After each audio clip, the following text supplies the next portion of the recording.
Muy buenas, yo soy Javi, estos mandos y se cae el fuego. Empezamos. Muy buenas, ¿qué tal? Vamos con una nueva reseña de cómic. Por fin ponemos fin a esta serie de Pulse con miedo. Tenemos este volumen 3, el volumen final de The Pulse, en el formato Marvel Saga, que recoge los números de The Pulse del volumen 11 al 14 y luego pues nos trae el especial New Avengers anual número 1 y luego pues un pequeño fragmento, un pequeño relato llamado La mejor versión de mí mismo, que es un fragmento de The Amazing Spider-Man 601. Como decía, este The Pulse pone punto y final a esta saga. Bendis estaba ya metido en demasiadas series, los Nuevos Vengadores, Daredevil, Ultimate Spider-Man, así que se tomó la decisión editorial de que acabase el trabajo aquí y continuase otro equipo. Idea que finalmente cambió y se transformó, porque ese equipo que iba a hacer frente de la nueva etapa de The Pulse acabó haciendo Frontline. Estos números están ambientados en las semanas previas a la Civil War. Los Vengadores están en la mansión, la torre, a Daredevil se le persigue por su identidad secreta, hay carteles y noticias sobre cómo se está evaluando el acta de registro superhumano, etc., ¿no? Sin embargo, al igual que el resto de la saga, son muy intimistas. Los protagonistas son Jessica Jones y Ben Urich. La historia se divide en dos. Por un lado, Ben Urich investiga unos robos en los que está metido el Hombre D, que lo veíamos por aquí al principio, este señor, que es un señor que llegó a ser Vengador, aunque no lo recuerda nadie. Viste como una especie de mezcla de Daredevil y Lobezno y rehusó a ser Vengador para poder dedicarse más en profundidad a salvar a los sin techo. Ahora vive en las alcantarillas e incluso había sido detenido por mendicidad. En esta historia, que sirve para que Bendis use a Daredevil y se despida de todos estos personajes callejeros a los que guarda tanto cariño, pues se habla de los auténticos héroes, de cómo son olvidados por la historia y de cómo cualquier gesto es importante, de cómo detrás de cada persona hay una historia que merece ser contada. Esto sale mucho más a la palestra cuando Jameson se indigna porque mientras que Urich está peleando por publicar esta historia, está teniendo lugar la otra gran historia del tomo. Y es que el parto de Jessica Jones se ha adelantado. Esto pone patas arriba a los Vengadores, da lugar a chascarrillos por la propia personalidad de los personajes, pero también a la frivolidad del periodismo, a las discriminaciones, incluso, aunque superficialmente, a la violencia obstétrica. Al final se acaba ocupando de todo el Doctor Strange y claro, mientras tanto, pues los periodistas se atrincheran en la puerta. Jameson tenía la exclusividad del nacimiento del bebé, por aquel acuerdo que firmaron en el primer número de The Pulse, pero Jessica lo manda a paseo bastante rápido por cómo los ha tratado últimamente. Total, que al final Luke Cage, pese a todo, le propone matrimonio, sin presiones, pero cree que simplificaría las cosas bastante en un mundo que para ellos ya de por sí es bastante difícil. Y en la reflexión de esta propuesta suceden unas páginas muy bonitas donde se nos cuenta un segundo intento que tuvo Jessica Jones de ser superheroína y cómo sin pensárselo dos veces renunció a su identidad secreta solo para que la policía les permitiera dar cobijo a unos niños hijos de unos mafiosos que no tenían dónde quedarse después de la muerte de sus padres. Además, en estos números se nos cuenta que es donde conoce por primera vez a Luke Cage, tal y cual, y el caso es que son unos números muy emotivos que te van desarrollando mucho más todavía el personaje de Jessica Jones, que ya lo venía haciendo Bendis desde hace un tiempo. Sin duda es un personajazo al que le tiene mucho cariño y se nota realmente en cómo la escribe. Se nota que Bendis se está despidiendo de sus favoritos, de Jessica Jones, de Ben Urich, que al final fueron su inicio en Marvel, ¿no? Tanto en Daredevil, en ese primer número que escribieron para Daredevil, en cómo Alias catapultó al éxito a Bendis y todo esto, ¿no? Junto con Ultimate Spider-Man, todo esto, pero el caso es que son un poco sus personajes fetiche, se nota que los quiere muchísimo y que les debe mucho.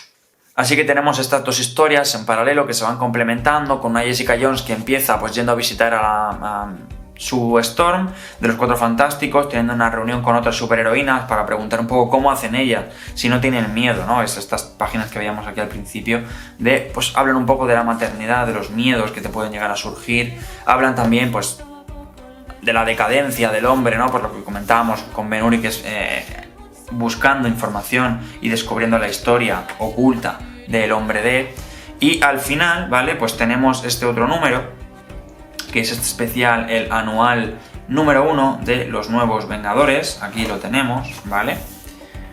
Que ya pues empieza recogiendo a Yelena Belova, que había quedado hecha un desastre tras Vengadores Fuga, si recordáis.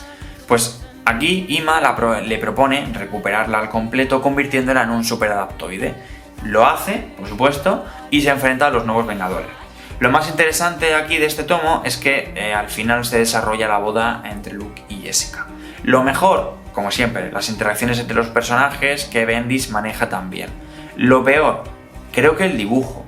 Yo, pese a que lo dibuja Oliver Coipel, que es el mismo que dibujó Dinastía de M y todo esto, a mí me encanta Oliver Coipel, pero aquí no está fino. Imagino que al ser un número menor, tampoco ayuda mucho el color, pero bueno, imagino que al ser un número menor habría limitaciones de tiempo u otros números que él tendría que estar gestionando de otras publicaciones y tal, pero bastante regular, la verdad. No está muy fino en nada, ni en composiciones haciendo algunas cosas raras, ni en proporciones, ni en nada. Está bastante raro, siendo él el pedazo de artista que es. En cambio, el Michael Gaydos de aquí de los números principales está increíble como siempre. No solo es que contribuya muy bien a la atmósfera, a la expresividad de los personajes, mirad qué páginas, es que sabe narrar muy bien. O sea, es que mirad esto. A mí en lo personal Michael Gaydos me gusta mucho. Pero bueno, también me gusta mucho Oliver Coipel para todo tipo de cómics, sin embargo aquí creo que desluce un poquito, ¿vale? Sin embargo, sin más, también es un especial, tampoco es ningún drama.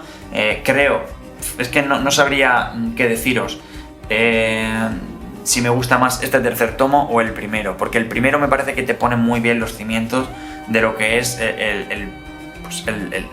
el suelo, ¿no? del universo Marvel, lo que es la gente, lo que es el periodismo, lo que realmente implica, cómo percibe la gente ciertas cosas e incluso cómo héroes llegan a percibir realmente pues, su cotidianidad dentro de un mundo así, ¿no? Este te lleva a eso más lejos todavía. Te habla de cómo esos héroes caen, qué pasa cuando han caído, cuando son olvidados por la historia, y nos pone punto final a una serie de personajes que le han ocurrido una serie de sucesos y de una manera bastante emotiva. A mí el número en el que te relata no el origen, pero ese segundo intento de ser superheroína de Jessica Jones, esas conversaciones que tiene con Sue Storm y tal, la catapultan como uno de mis personajes favoritos. O sea, es una pasada lo que hace en estos cómics. A mi modo de ver, por supuesto. A mí The Pulse es una serie que me gusta mucho. Creo que habla de los superhéroes desde otro punto de vista, que a mí en lo personal es algo que me gusta, ya sabéis. Igual que hará Frontline más adelante, aunque de otra forma diferente, le coge el punto de vista pues, más terrenal y humano de los héroes, que al final es a donde le gusta ir y donde más cómodo se siente Bendis, parece ser, ¿no? Pues eso, cierra el arco de todos estos personajes, dejándolos listos para lo que vendrá después. Es totalmente autoconclusivo, ¿vale? Incluso aunque no hubieseis leído nada anterior, pues no pasa nada. Quizá lo único que os pueda despistar un poco es porque Jonah Jameson le manda a los periodistas o le habla de que tiene un acuerdo de exclusividad. Pero bueno, más o menos lo dejan claro incluso la propia conversación que tienen. Conversación por llamarla de algún modo, ¿no? Entonces, ya digo, empieza, termina, va solito y habla de cosas, creo, importantes y desde un punto de vista y con una sutileza, una sensibilidad bastante importante. Así que yo por mi parte os lo recomiendo muchísimo. Sin mucho más, espero haberos convencido de que lo leáis. Si no lo habéis hecho, comentadme qué os pareció. Si lo habéis leído, pues también comentadme qué os parece. Suscribiros para más cosillas, dadle me gusta, la campanita, esas cosas. Gracias como siempre por dedicar un rato de vuestro tiempo y nos vemos en el próximo vídeo. Un saludo, chao.